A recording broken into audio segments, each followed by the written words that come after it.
감사합니다. 오늘은 지속적인 탈바꿈의 삶이라는 말씀의 제목으로 귀한 은혜 나누는 시간 되기를 원합니다. 원어 해석은 8절로 10절. 그리하여 바울이 회당에 이르고자 들어가 석 달 삶을 토론하고 하나님 나라에 관한 삶을 설득하여 솔직히 말하더라. 그러나 어떤 삶이 강팍해지고 설득되지 않아 군중 앞에서 길을 비방하는 즈음에 놓아두고 저 삶으로부터 제자 삶을 선택하여 두란노의 학교 안에서 나를 쫓아 토론하니라. 그리하여 이 자가 아시아를 거주하는 모든 유대인 삶이나 헬라인 삶으로 주 예수의 말씀을 듣게끔 두의 삶을 연속하게 되었다 그랬어요. 지난주에 우리는 부귀하게 되어진, 부유하게 되어진, 풍성하게 되어진, 그래서 그 삶으로 탈바꿈된 12 삶을 수확한 사도 바울은 오늘 다시 회당 안으로 들어갑니다. 회집하는 곳입니다. 모임의 장소입니다. 무엇인가를 대접하는 곳을 회당이라고 이야기하고 있습니다. 그리고 많은 사람들을 끌어들이는, 오늘 저와 여러분들의 마음이 회당이어야 합니다. 그래서 내 생각과 내 감정과 내가 가지고 있는 에너지를 끌어들여야 합니다.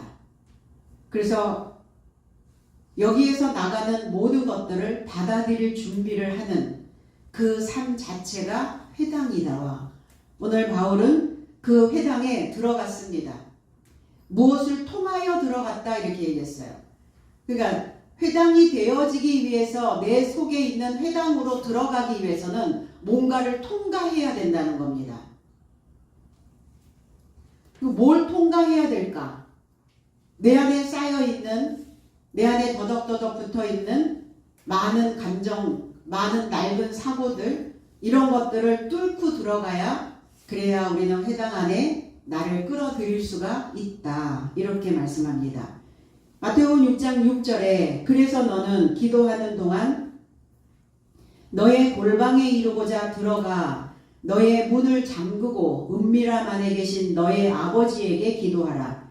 은밀함 안에서 보고 계시는 너의 아버지께서도 아는 것 안에서 내게 떼어 주실 것이다 그랬어요. 기도하는 동안에 골방에 이르고자 들어가라 그랬어요. 기도는 왜 하나? 기도는 하나님을 향하여 우리의 마음을 다 두는 겁니다. 우리의 삶 전체를 하나님으로 소원을 하는 겁니다. 그래서 기도하는, 그럼 골방이 어딘가? 그럼 저 구석진 방을 골방이라고 얘기하나? 이 골방이라고 하는 타메이온이라고 하는 단어는 연료실입니다. 창고입니다. 그 연료실이 어디 있습니까? 창고가 어디 있습니까? 각자 가지고 있는 창고가 다 있죠. 내 안에 연료가 부족하면 어떤 현상이 벌어지죠? 다운된다는 겁니다. 우리의 연료실은 예수 그리스도가 우리의 연료실이고 우리의 창고는 말씀 66권이 우리에게는 창고입니다. 무한대로 퍼다 써도 끊임없이 나오는, 끊임없이 채워지는 이 곳이 바로 골방이라는 표현을 했어요. 그 연료실에, 그 창고에, 그 예수 그리스도의 그 성경책 안에 들어가라. 그리고 왜 문을 닫으라고 하실까? 문을 활짝 열고 기도를 해야 되는데 다 들을 수 있도록 그 연료실의 문을 닫아라. 그 문은 어떤 문이냐? 우리의 입의 문입니다. 그럼 입의 문을 닫고 어떻게 기도를 하라는 말인가? 그냥 묵상 기도를 하라고 그렇게 말씀하시는 것인가? 그럼 어떤 문은 닫아야 된다는 것을 이야기하는 것이죠. 이것이 바로 입의 문인데 우리의 입에 새겨져 있는 것, 우리의 입에서 늘 맴돌고 있는 생각들, 우리의 입 안에서 버릇처럼 습관처럼 뱉어내고 있는 그 말들, 그러니까 나의 연료실에서 어떤 것들이 쏟아져 나오느냐예요. 참된 것이 쏟아져 나오기도 하지만 못된 것도 쏟아져 나옵니다. 그 연료실이거든요. 그러니까 항상 그 연료가 타는데 못된 것으로 타는 사람이 있고 좋은 것으로 타는 사람들이 있다는 겁니다. 문을 잠그라. 입에서 부정적인 소리를, 그리고 안 된다는 소리를, 그래서 그 말을 하는 그 입의 문을 잠가라. 그리고 잠그고 은밀함 안에 계신데 하나님은 은밀하게 만나기를 원하신대요. 그럼 은밀한 곳이 어디냐? 내 내부입니다. 내 깊은 심령 속 그 속이 우리의 은밀한 곳입니다. 그래서 그곳에서 나오는 것으로 나누어 줄 것이다. 보상해 줄 것이다. 근데 우리의 입을 잠그지 않으면 그 입이 어떤 곳이냐? 입이 아골입니다. 아골 골짜기와 같은 그 입의 문은 잠그고, 이렇게 표현하시거든요. 그 아골이 어떤 곳이냐? 휘저어지는 곳. 늘 내 속이 휘저어지는 것. 휘저어지면 어떻죠? 입으로 뱉어내죠. 그리고 뭔가 늘 괴롭힘을 당하는, 뭐가 내 속에서 늘 출렁거리는. 호세아 선지자는 2장 15절에 이렇게 말씀합니다. 거기서 비로소 그의 포도원을 그에게 주고 아골 골짜기로 소망의 문을 삼아 주리니 그가 거기서 응대하기를 어렸을 때와 애굽 땅에서 올라오던 날과 같이 하리라 그랬어요. 그 문을 잠갔을 때 하나님께서 우리에게 소망으로 바꿔주시겠다는 겁니다. 그래서 기도할 때 너희는 위선자의 삶같이 되어서는 안 된다. 너희의 은밀함 안에 계시는, 저 내부 속에 계시는 그 하나님이 듣고 계시는데, 너희들이 어떤 생각을 하든, 너희들이 어떤 마음을 지금 먹고 있든, 너희 행동을 어떻게 하든 그 은밀함에서 하나님은 다 우리의 속을 다 살펴보고 계신다는 겁니다. 바리새인 서기관들은 모퉁이, 회당과 광장 모퉁이 안에서 일어서서 기도하기를 좋아했다 그랬어요. 보여지는 것, 종교적인 의식. 그리고 기도를 할 때 그들은 늘 중언부언을 합니다. 그 중언부언 하지 말라 그러셨잖아요. 중언부언을 하는 그의 입의 문은 닫아라. 그러면 중언부언이 뭐냐? 이 바톨로레오라고 하는 이 단어가 말더듬이라는 뜻이고, 지루하게 제잘거린다, 공연히 반복한다, 이런 뜻이에요. 그리고 이 단어에서 아그노시아라고 하는 단어가 합성어인데, 그 단어는 무지한 상태 이랬어요. 알지 못함 이런 뜻이에요. 그럼 중언부언이라는 것은 뭐냐면 하나님에 대하여 알지 못하는 상태, 하나님에 대하여 무지한 상태로 제잘거리고만 있다는 거예요. 공연히 반복만 하고 있다는 겁니다. 그걸 중언부언이라. 그리고 어떻죠? 하나님 그 중언부언하는 기도를 들으실 때 지루하다는 거예요. 그 인생도 지루하다는 겁니다. 하나님에 대하여 알지 못하고 무지한 상태로 신앙생활을 하거나 내가 무엇인가 하나님을 향하여 기도를 할 때 지루한 제잘거림만 있을 뿐 그의 인생의 소망을 갖지 못하게 된다. 그래서 기도는 하나님을 향하여 소망하고 있다면, 그렇다면 우리는 어떤 기도를 해야 할 것인가? 그럼 공예배 때 하는 기도, 아니면 개인적인 기도, 이런 것들은 하지 말라는 것인가? 그게 아니라 우리가 하나님에 대하여 아는 것, 하나님에 대하여 깨달은 것, 내가 하나님의 말씀에 대하여 이해하고 듣는 것, 이것 자체도 기도라는 겁니다. 이 기도가 더 중요하다는 말씀을 하고 계시는 거예요. 그래서 아버지는 그 기도에 반응해 주신다. 의인의 기도는 그 강구하는 힘이 크다. 강구하는 역사가 크다. 이렇게 말씀하셨어요. 의인은 하나님에 대하여 알고 기도하거든요. 알고 간청하거든요. 알고 요청하거든요. 그러니까 지루하시지 않단 말이에요. 들을만 하거든요. 그러니까 우리는 예전에 내가 힘들고 어렵고 이러면 뭔가 이렇게 조금 영적인 힘이 있다라고 생각하는 사람들, 기도를 많이 한다라고 생각하는 사람들, 뭐 예언을 하는 사람들, 뭐 은사 사역을 하는 이런 사람들, 이런 사람들에게 우리는 기도를 받았다는 거예요. 기도 받기를 원했다는 겁니다. 그러니까 누구나 다 누구에게라도 기도를, 그리고 누구에게라도 기도를 받아서 그 기도의 힘이 내 안에 들어오는 건 아니다.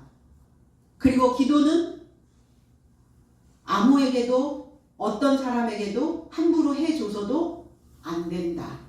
내가 하나님에 대하여 알지 못하고 있는데 내 상태를 똑같이 누군가에게 기도를 하고 있다면 전가하고 있는 거거든요. 그래서 아는 자가 하는 것이 기도여야 한다. 그럼 알지 못하고 기도를 한다면 중언부언에 멈춰서 버리게 된다. 바울은 3달 동안을 있었다 그랬어요. 삶이죠, 삶. 회복함으로 머물다 이런 뜻도 가지고 있어요. 강화되다, 가닥을 잡다, 몫을 분배하다 이런 뜻도 있어요. 삶이라고 하는 의미.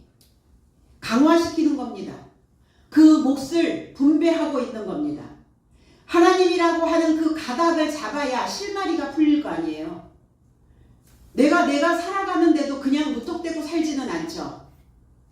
어떤 몫을 분배받으려고 우리는 분명 24시간을 나는 살고 있습니다. 그럼 가닥을 잡지 못하고 살고 있으면 실마리가 잡히지 않아서 내 인생이 풀리지를 않아요.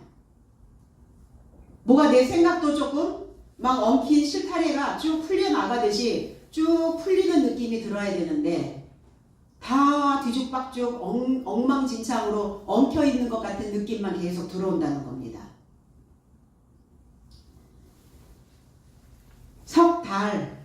달이라고 하는 건 탈바꿈이죠. 변화되는 겁니다. 바뀌는 거예요. 그럼 강화되어진 것으로 회복함으로 머물 수 있도록 그의 몫을 분배받아서 그들이 가닥을 잡을 수 있도록 탈바꿈되어진다는 것은 어느 일순간 그 에너지를 받았다가 또 시간이 지나면 그것이 떨어지고 에너지가 고갈되는 그 상태가 아니라 그 에너지 자체가 그 연료실에서 이게 지속적으로 올라와 준다는 겁니다. 지속력이죠, 지속력.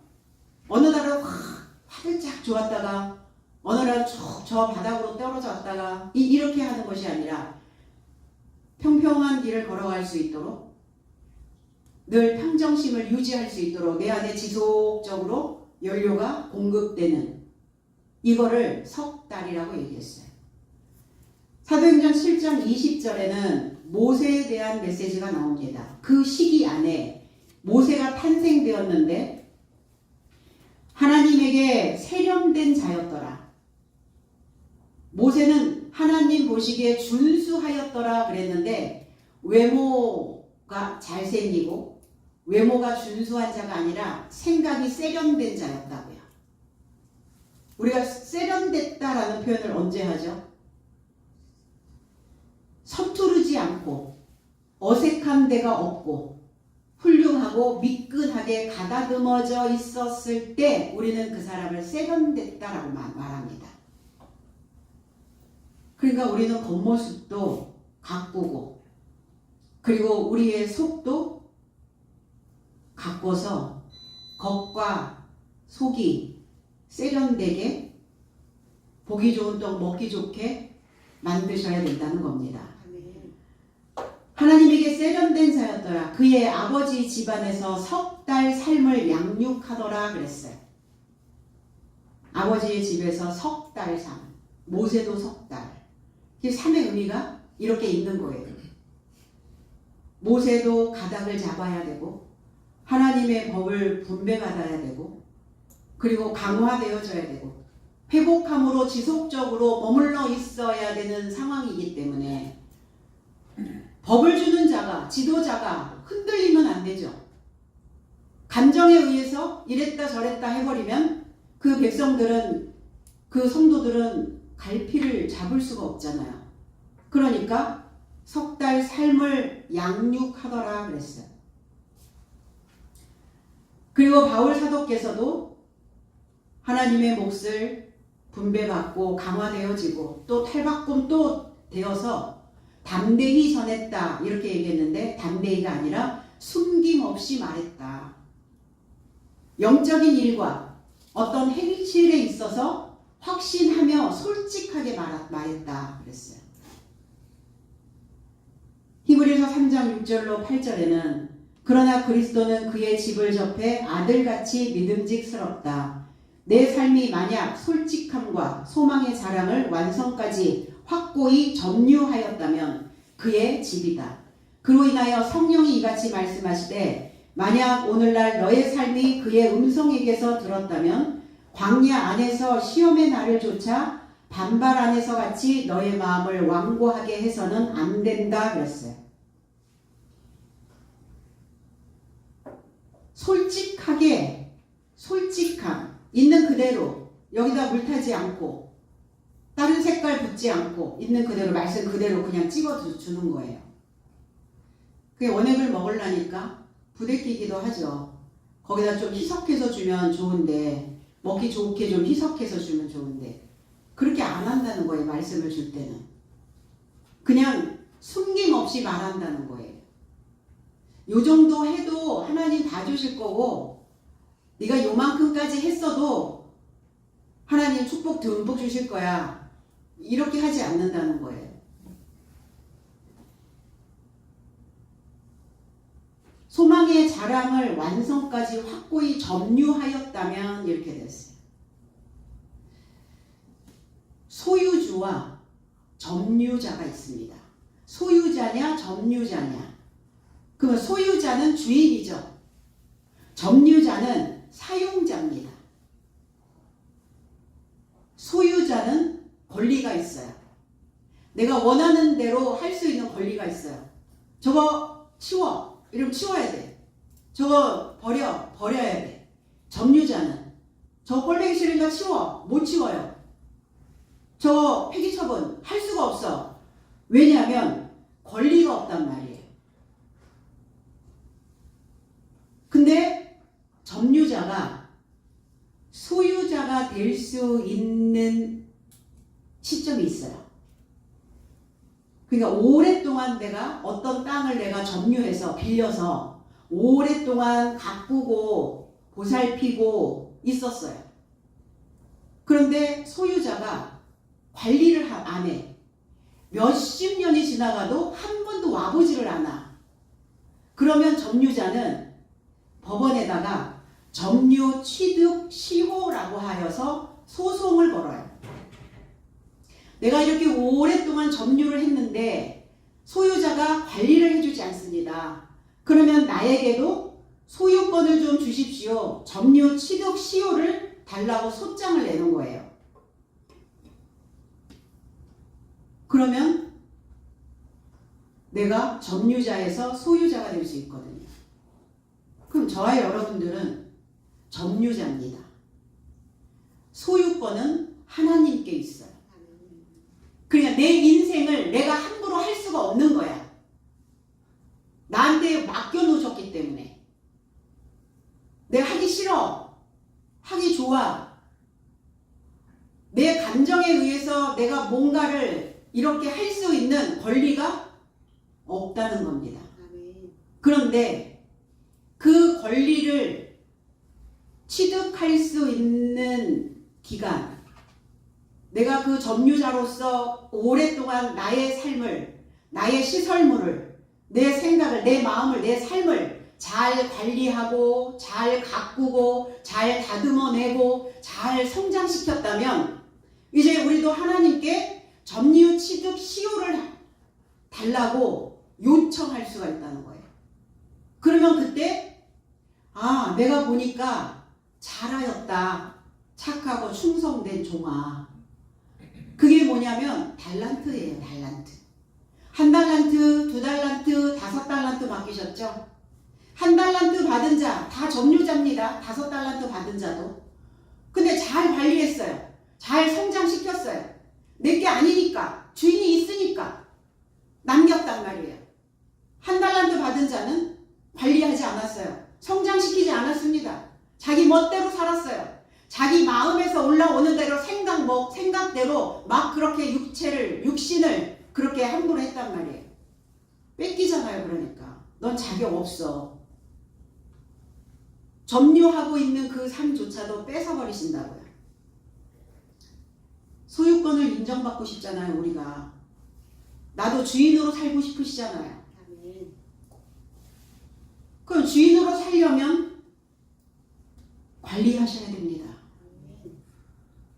오늘 나의 생각은 어떤가? 내 마음의 날씨는 어떤가? 내 육체는 지금 어떻게 하고 있나? 이거 관리하셔야 된다고요.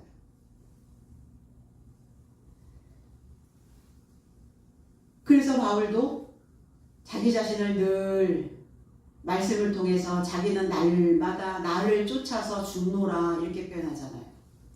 혹여 내 안에 과거의 옛 생각들이, 과거에 알고 있었던 사울적 요소들이 혹여 올라올까 하여 나는 빛을 따라 나의 사울적인 생각은 죽여야 된다. 관리자. 그냥 소유권 인정해 주시잖아요. 그게 사도입니다. 그게 목자예요. 그게 집사입니다. 그게 전도사예요. 강론합니다. 강론 그냥 떠드는 게 아니에요. 깊은 구석까지 빈틈없이 채워주는 겁니다. 이걸 강론이라고 얘기를 해요. 유다서 1장 9절로 10절에 천사장 미가엘이 마귀와 모세의 시체에 관하여 판단하여 철저하게 말하더니 모독에 더할 심판을 감행하지 않고 오히려 그가 말하되 주께서 너에게 경의를 표하기를 원하노라.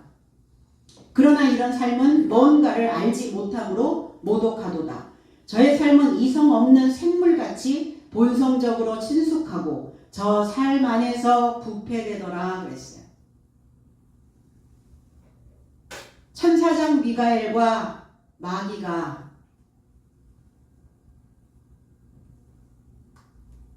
말하고 있어요. 시체에 관하여 판단하여 철저하게 말하고 있습니다. 천사장이 누군가? 미가엘이 누군가? 소식을 가져오는 천사입니다.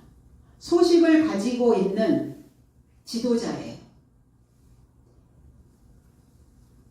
그래서 누가 하나님 같은가? 미카엘이라고 하는 의미가 누가 하나님 같은가? 라고 하는 의미도 있지만 어떤 사람이 하나님으로 의심 없는가? 누가 하나님 같은가? 어떤 사람이 하나님같이 의심이 없는가? 내가 세상을, 내가 나를 의심하고 있으면 우리는 당연히 하나님도 의심합니다. 의심이 많아요. 돌다리 두드려보는 그 수준이 아니에요. 다 못 믿는 거예요. 내가 알고 있는 것 외에는 믿을 수 없다라고 생각하는 겁니다. 그러니까 마음이 어떻게 되죠? 마음이 완악하게 되어진단 말이에요. 강팍하게 되어진다고요. 왜 마귀와 미가엘이 토론하고 강론을 하고 있을까? 마귀는 반대자입니다. 비방하는 자입니다. 중상자입니다. 근거 없는 사실이 아닌 말로 헐뜯다 이런 뜻이에요. 중자는 맞출 중, 상은 다치다 이런 뜻이에요. 다칠 상 이런 거예요. 그래서 내 속에서도 계속 말씀에 대하여 모독하고, 말씀에 대하여 반대하고, 말씀에 대하여 비방하는, 이게 마귀예요. 이게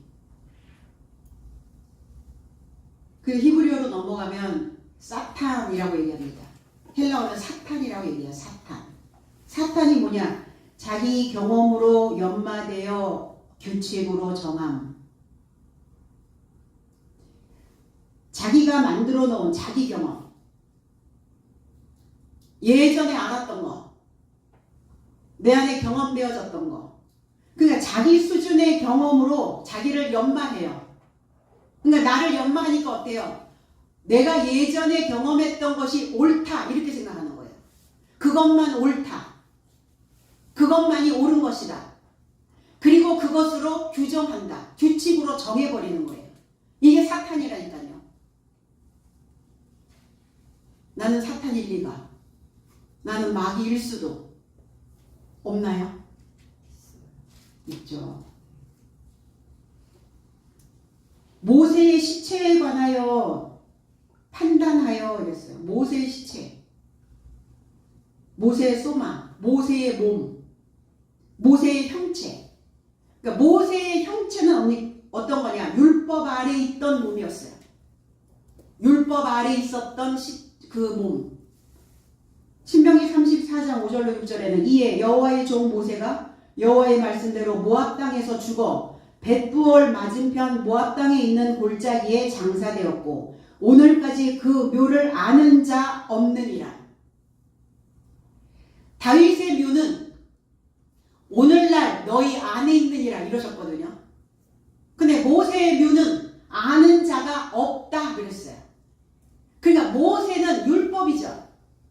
넷째 날 다섯째 날 광야에서 애굽에서부터 광야까지 이스라엘 백성들을 이끌고 나왔고 모세를 통해서 율법을 주셨고 하나님의 법을 주셔서 그 법을 통해서 이스라엘 백성들의 삶을 관리하기 시작했어요.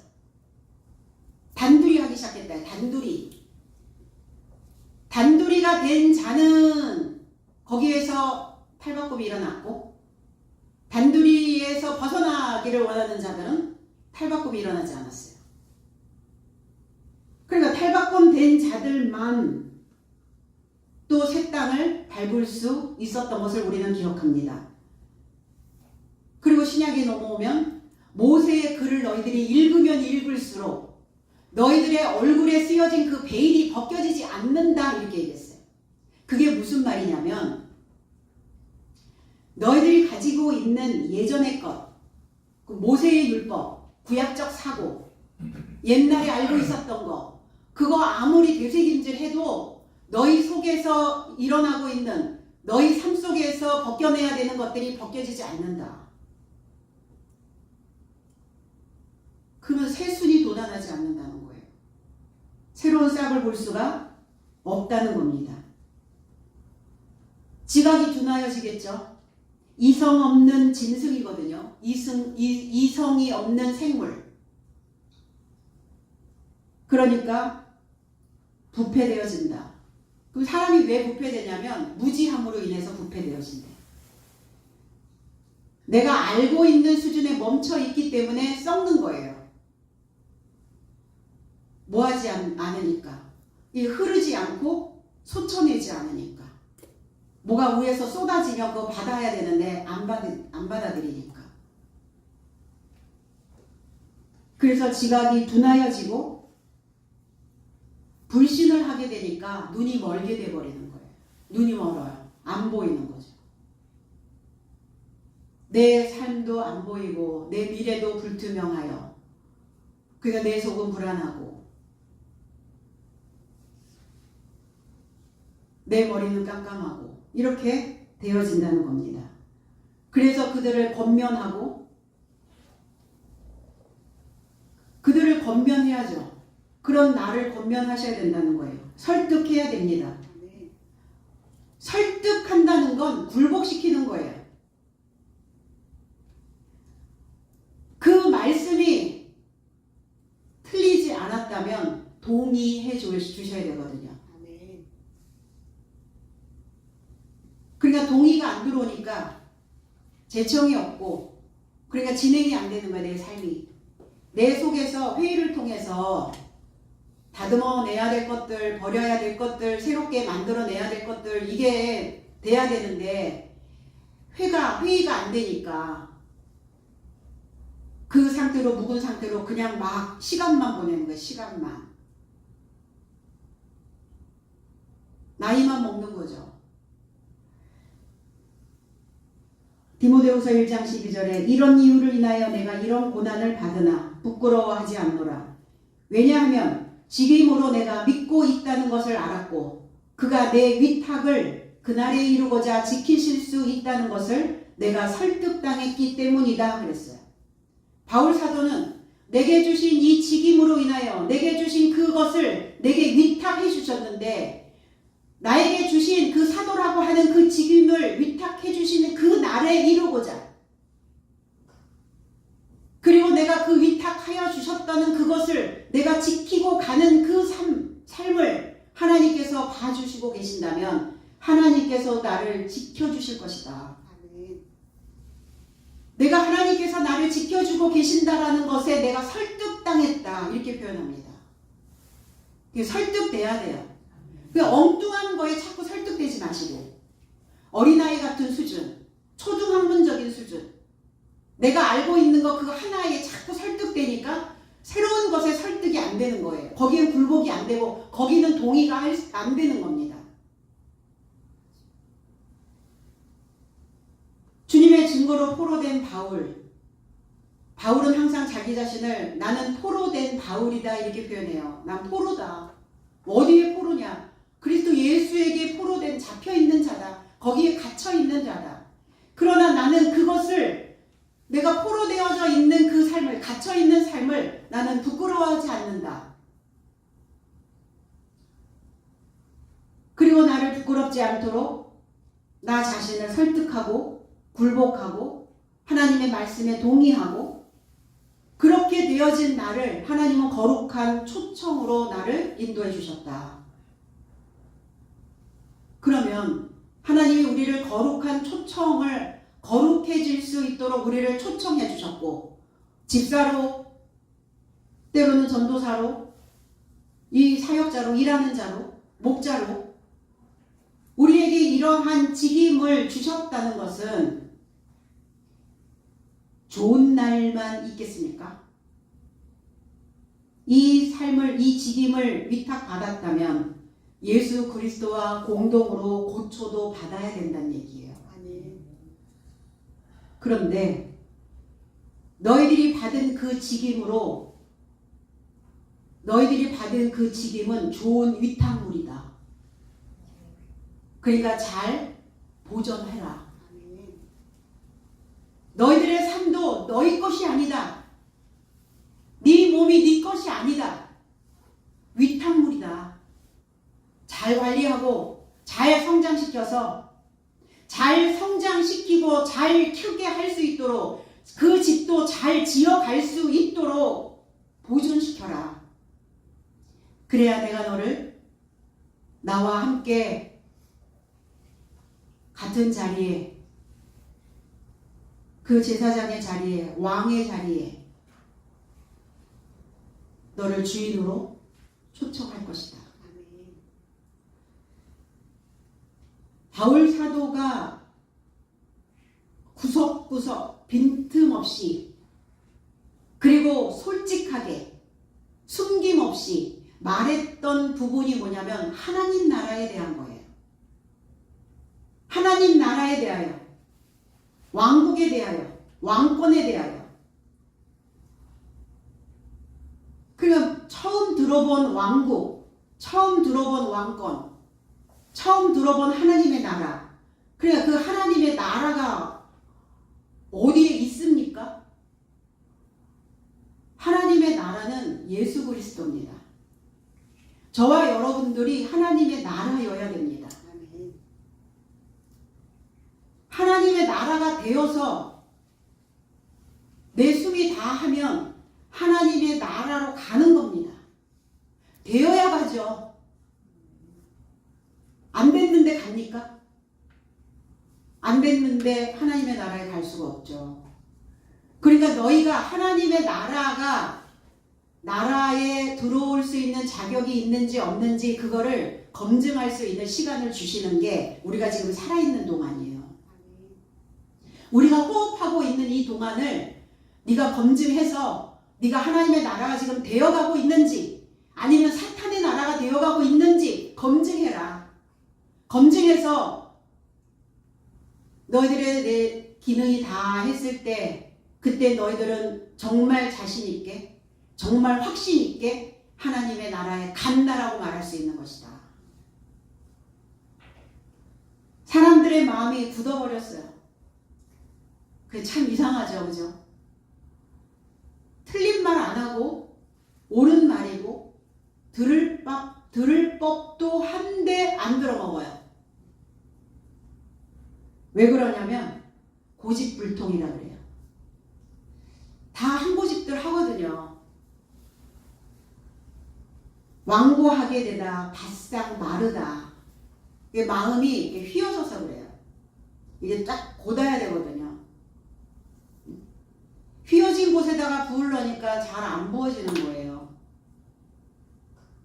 이 창자가 이 식도서부터 쭉 일직선으로 되어 있으면 금방 들어갈 거예요, 아마. 그냥 어때요? 소장과 대장과 이게 다 꼬불꼬불 하잖아요. 거기까지 그 곱이 다 채워지려면 어떻겠어요? 그래서 자꾸 이제 꼬이는 거예요, 속이. 창자 꼬이듯이 꼬이는 거라고요. 그럼 생각은 피셔야죠. 내 내장의 창자는 구불구불 하여 있다 할지라도 강팍해지고 고집이 세지고 자기 의견만 나타내고 그러니까 어떻죠? 벌건 숯불을 넣어서 주름을 펴는 무쇠 다리미에 강팍함. 그 예전에 다리미 보셨죠? 넓적한 그 다리판에다가 숯불 잔뜩 얹어놓고 거기에 그거 가지고 이제 다림질들을 했거든요. 그 숯불을 가득 얹어놓은 그 무쇠 다리미 같이 강팍하다 이렇게 얘기해요. 둔탁하다, 완고하다. 그 완고한 자기의 생활을, 자기의 감각을 믿고 있는 겁니다. 그러면 어떤 상황이 벌어지냐면 안식의 삶이 남겨지질 않아요. 그 얘기. 평화로운 삶이 보충되지 않습니다. 히브리서 3장 15절에 말씀 받는 자 안에서 오늘날 너의 삶이 그의 음성에게서 듣거든 반역자 안에서처럼 너의 마음을 강팍하게 해서는 안 된다 그랬어요. 참 목자의 음성인지 분별하고 반역자처럼 고집불통이 되지 말라. 말씀을 듣는 자의 모습입니다. 그러니까 실력은 높이고 자세는 낮아져야 되겠죠. 나의 스스로의 억압에서 내가 자유로워야 나의 바싹 마른 뇌가 회복될 수 있다는 겁니다. 그래서 그들에게 순종을 원합니다. 그들은 순종하지 않아요. 근데 불신합니다. 반항합니다. 설득할 수 없는 이러한 사람들이 그 도를 비방했다 그랬어요. 그 방법을, 그 가는 길을 막고 있는 거예요. 못 가게 하는 거예요. 흘러가지 못하게 하는 겁니다. 내 속에서도 그렇지 않겠어요? 못 가게 하는 거예요. 가지 말라고 하는 거예요. 불편해하게 생각하는 거예요. 자꾸. 비방하는 겁니다. 베드로서 2장 20절로 22절에 왜냐하면 구주 예수 그리스도의 지식 안에서 세상의 더러움을 피한 삶이라도 다시 더러운 삶에 얽매여 패배하였다면 너의 삶에게 최후의 삶이 처음보다 더 심하게 된다. 그의 삶으로 넘겨받은 거룩한 계명에서 돌이키려고 인식하는 것보다 의의 길을 인식하지 않음이 저의 삶에게 더 좋았느니라. 개가 자기가 토하였던 곳에 돌아가고 돼지가 진창의 딩굼에 이르고자 씻었다 하는 참 속담의 말이 저의 삶에게 해당한 것이다 그랬어요. 패배자의 삶이라는 겁니다. 강팍한 자의 삶이라는 거예요. 순종하지 않고 있는 자의 모습입니다. 그 도를, 그 길을, 그 방법을, 그 진리를 꼬아서 듣는 거예요.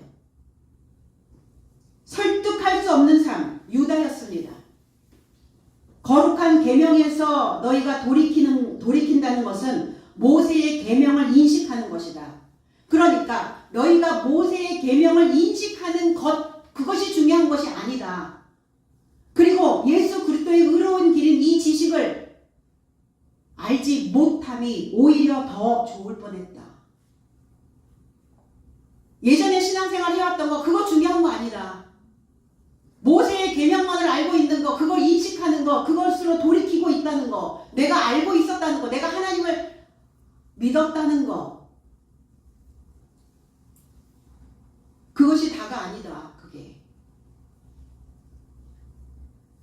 그러면 그리고 너희가 이 말씀을, 의로운 말씀을, 이 진리의 말씀을 인식하지 않는 것이, 이 말씀에 오지 않았던 것이, 이 말씀을 알지 못한 것이, 그냥 구약에 머물러 있었던 것이 차라리 좋을 뻔했다.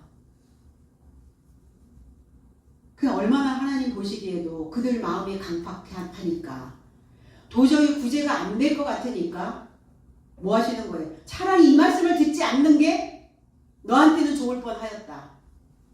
그러나 이 말씀을 듣고 너희들이 패배자가 되어진다면 이전의 삶보다 더 완악하게 되어질 것이다. 더 처참하게 될 것이다. 하나님을 그러니까 내 수준에서 갖고 놀지 말라는 거예요. 우습게 알지 말라는 거예요. 하나님을. 신앙생활 교회 괜히 옵니까? 괜히 발걸음을 떼게 하시지는 않았잖아요. 이유가 없이, 원인이 없이, 아무 뜻도 없이 나를 이 자리에 앉혀 놓았을 리가 없다는 겁니다. 그렇다면 내가 이 말씀을 지금 들었다면, 한 단어라도 그렇다면 이 말씀을 끝까지 붙잡고 지속적인 탈바꿈을 할 수 있도록 내 마음이 굴복되어져야 된다는 겁니다. 불필요한 고집, 그 고집, 진리로, 의의 길로 가고자 하는 고집을 다시 세우시라는 거예요. 비방하는 자들, 그들과 악담하는 자들과 제자들을 따로 놓습니다. 단절시키는 거예요. 분리하여 경계를 짓다, 제한하다, 갈라내다 그랬어요. 그러니까 내 속에서도 아니라고 생각하는 거, 부정적으로 생각하는 거, 반대하고 있는 생각, 그 생각이 나한테 내가 이 자리에 있는데 이 말씀을 못 먹게 하는 그것이 나에게 악담하는 것과 같다는 거예요. 그냥 내가 하나님을 믿는 우리가 나의 어떤 것 하나로도 그냥 소홀히 지나갈 수가 있겠냐는 거예요. 우리는 남이 악담하면 듣기 싫잖아요. 남이 남한테 악담 들으면 불쾌하고 열받잖아요. 내가 나한테 악담하고 있는데 어떻게 할 거냐고요.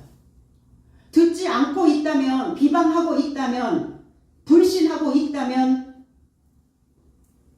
강팍해지고 고집 부리고 있다면 너는 너에게 악담하고 있는 것이다. 그러니까 뭐 하셔라? 분리하시라고요. 갈라서라고요. 경계를 분명히 만들어 놓으시라는 겁니다. 더 이상 뭐 하지 않도록, 데미지 받지 않도록. 좋잖아요. 날이 좋잖아. 우리가 살아가는 날들이 아직 많이 남아있잖아요. 그러면 지금 예전에 살았던 삶처럼 또 가지고 오고, 현재를 가지고 오고, 현재 살고 있는 삶처럼 또 과거도 미래도 가지고 가고, 그러지 말라고 하나님이 인도하신 거죠. 그러지 말라고 손잡아 끌어온 거죠. 하나님이. 그랬다면 뭐 하셔야 돼요? 그랬다면 생각을 하나님을 향하여 높여 놓으셔야 된다는 겁니다. 그래서 어디로 가라? 두란노 서원으로 가야 됩니다. 두란노라고 하는 의미는 주권이라는 뜻이에요. 내가 주권을 뺏겨버리는 순간 식민지로 삽니다. 36년 동안 일제강점기에서 벗어난 지가 언젠데, 우리는 일제강점기를 경험하지도 않은 세대인데 내가 여전히 아직도 속국으로 살고 있단 말이에요. 내 생각 하나 컨트롤이 안 돼. 주권이 없어. 다 뺏겼어. 주권을 뺏겼어. 왜 주권이 없어요? 힘이 없으니까. 이 나라가 힘이 없으면 뺏겨버리는 겁니다. 노예로 사는 거예요. 식민지예요. 그러니까 우리나라 언어도, 우리나라 말도 함부로 못해요. 그래서 두란노 서원으로 가는 겁니다. 바울은. 서원이라고 하는 단어는 스콜레라는 단어예요. 수업이라는 뜻도 가지고 있는데 일로부터 손을 떼다. 일로부터 손을 떼다. 그럼 내가 하고 있는 일을 다 뭐 하지 말라는 겁니까? 아무것도 안 하다. 이런 의미예요. 서원이라는 뜻이. 근데 수업이라는 뜻이 있잖아요. 그럼 여러분들이 지금 오늘 이 수업을 들으려면 뭐 하셔야 돼요? 내 안에서 지금 끊임없이 감정에 노동하고 있는 거. 내 생각에서 계속 끊임없이 일하고 있는 거. 내 안에서 끊임없이 말씀을 받아들이지 않고 고집 부리는 그 일. 마음이 강팍해지고 있는 그 일. 완악해지고 있는 그 일. 무력해지고 있는 그 일. 그 일에서 손을 떼시라고요, 이제. 아멘. 말씀이 어떻게 이렇게 딱딱딱 짚어서 해주시는지 모르겠어요. 그래야 여가가 생깁니다. 그럼 오늘 주일날 여기 오신 게 뭐예요? 두란노 서원입니다. 여기 두란노 서원에 오셨으니까 이제 붙잡으셔야죠. 이 말씀 간직하셔야지 한 주간. 내가 그동안 뭘 보고 뭘 먹고 살았는가 이제 다시 한번 내 내장 속에 뭐가 있는지 한번 되짚어 보셔야죠. 내시경 해 보셔야 될 거 아니에요, 말씀으로. 그래서 두란노는 그 이름 자체는 그리스도 통치자, 군주, 연설가, 학교 소유자라는 뜻이에요. 이 두란노라고 하는 사람의 이름을 따서 두란노라고 만든 거거든요. 사람 이름입니다. 건물을 가지고 있었고 학교를 가지고 있었어요. 통치자였습니다. 군주였어요. 그리고 그는 연설가였습니다. 학교 선생님이었어요. 그래서 바울 사도는 회당이라는 유대적인 종교 공간을 떠나서 학교라고 하는 강당에서 너희들이 지금까지 그 신앙생활을 해왔던 그 패턴의 일을 떼어버리고 그 손을 떼고 이제 내가 하는 수업에 들어와라. 그래서 종교적 분위기를 넘어서 학교 공간으로 진출을 했다는 이런 상징적인 의미도 가져다 주고 있습니다. 사실 우리 교회가 어떻게 보면 그런 공간이 만들어졌죠. 교회 같지 않아서 너무 좋아요. 이런 표현들을 많이 하십니다. 학교 같아요. 학원 같아요. 두란노 서원이에요, 여기가. 그래서 날마다 나를 쫓아서, 나를 따라서, 빛을 쫓아서, 예수 그리스도를 쫓아서 2해 동안을 아시아에 사는 유대인 헬라인에게 말씀을 전했는데 그들이 듣더라 그랬어요. 2해, 양쪽의 이런 뜻이에요. 헬라어는 디오라는 뜻. 히브리어는 쉐나라는 뜻이에요. 탈바꿈입니다. 변경하는 겁니다. 바꾸는 겁니다. 그동안 살아왔던 삶을 접는 거예요. 이 접다 이런 뜻이에요. 접으셔야죠 이제. 그거 맨날 펼쳐놓고 그거 언제까지 들여다보고 언제까지 읊조리고 언제까지 제잘거릴 거냐고요. 왜 양쪽일까? 안팎이 달라져야죠. 겉은 아닌데 겉은 괜찮은데 속은 괜찮은데 겉은 그 같아져야 된다요. 안팎이. 그래서 안팎이 탈바꿈입니다. 달라지는 거예요. 그래서 두란노 학교에서 지속적인 탈바꿈이 되도록 연속적인 수업을 하고 있는 겁니다. 공부는 왜 연속적으로 해야 하는가? 새 곳으로 바꾸며 살아야 되기 때문에. 집안에 세간살이 오래되면 어때요? 바꾸고 싶죠? 집안에 오래된 거 세간살이 바꾸려고 하지 마시고 내 안에 있는 오래된 거, 만성적인 거 이런 거 바꾸셔야 된다는 얘기예요. 아시아에 사는 자, 아시아라고 하는 의미는 중앙이라는 뜻입니다. 세계에서 가장 다양성이 많은 대륙이기도 합니다. 규모도 크고 육지의 면적이 30%를 차지하기도 하고 폭넓은 기후대와 이런 것들이 발달해 있어서 가장 다양한 형태의 동식물이 분포되어져 있고 인구도 가장 많은 지역이 아시아라고 얘기합니다. 그래서 아시아라고 하는 이 지명이 생긴 것은 그리스도 동쪽에 있는 지역들을 부르는 이름으로 사용이 되었어요. 동쪽을 의미하는 아시리아어에서 아수라는 단어가 나옵니다. 아수. 그래서 그 아수에서 유래되었다라고 사람들은 추측을 하기도 합니다. 아시아에 흩어져 있는 디아스포라, 그리스도 예수의 순종과 핏부림에 대하여 그는 바울 사도는 지금 채우고 있는 겁니다. 유대인들이 누굽니까? 귀명한 자, 이름이 있는 자, 손을 펴서 예배하는 자, 여호와를 소망하고 있는 자, 표적을 구하고 있는 자들. 헬라인들은 어떤 자들이냐? 목걸이라는 뜻이에요. 그리스도인들, 그리스인, 지혜를 찾고 있는 자들. 이 말씀을 꿰어서 자기의 목에 걸고자 하는 자들. 그 지혜를 찾고, 헬라인들은 지혜를 찾고 이렇게 표현했거든요. 그들이 말씀을 듣더라 그랬어요. 이 말씀이 어떤 말씀입니까? 논리적인 거예요. 정신을 집중시킬 수 있는, 내 삶에 새로운 동기를 부여해 줄 수 있는. 그래서 이 말씀은 히브리어로 가면 따바르라는 의미인데 부수다 이런 뜻이에요.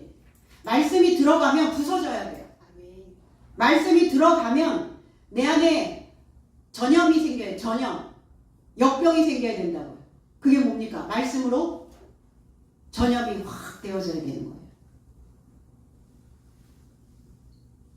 요한복음 10장 35절에 하나님의 말씀이 저 삶을 향하여 발생하였으니 저 삶을 하나님이라 언급하였다. 그리고 성경은 풀려짐이 불가능하다. 이 말씀이 개역개정에는 이렇게 얘기합니다. 성경은 패하지 못하나니 하나님의 말씀을 받은 사람들을 신이라 하셨거든 그랬어요. 하나님의 말씀이 발생이 됐는데 그 말씀을 가지고 있는 자들이 신이다.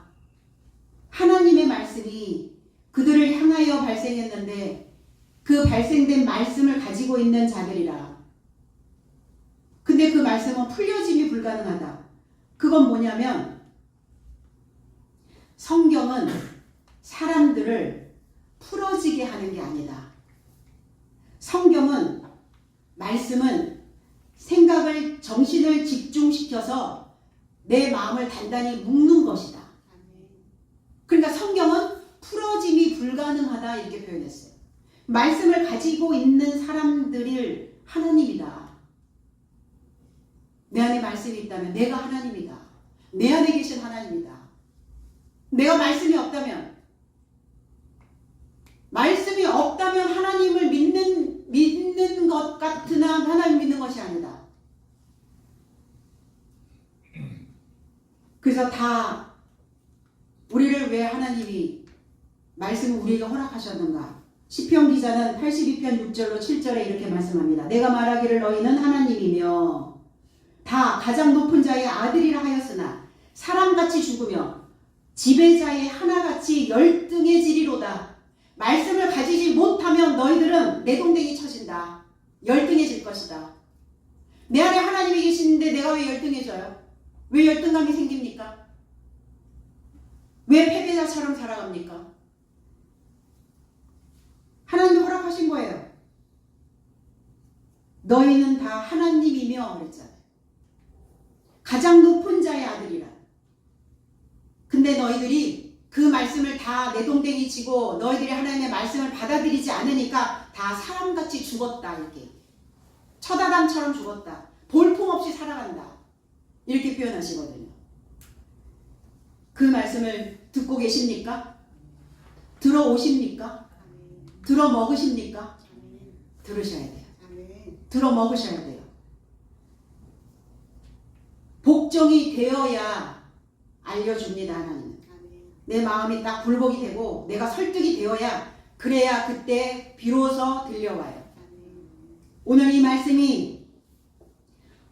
말씀에 여러분들이 동의하시고 굴복되셔서 지속적인 탈바꿈의 삶이 되시기를 예수 그리스도의 이름 안에서 축복드립니다. 기도하겠습니다.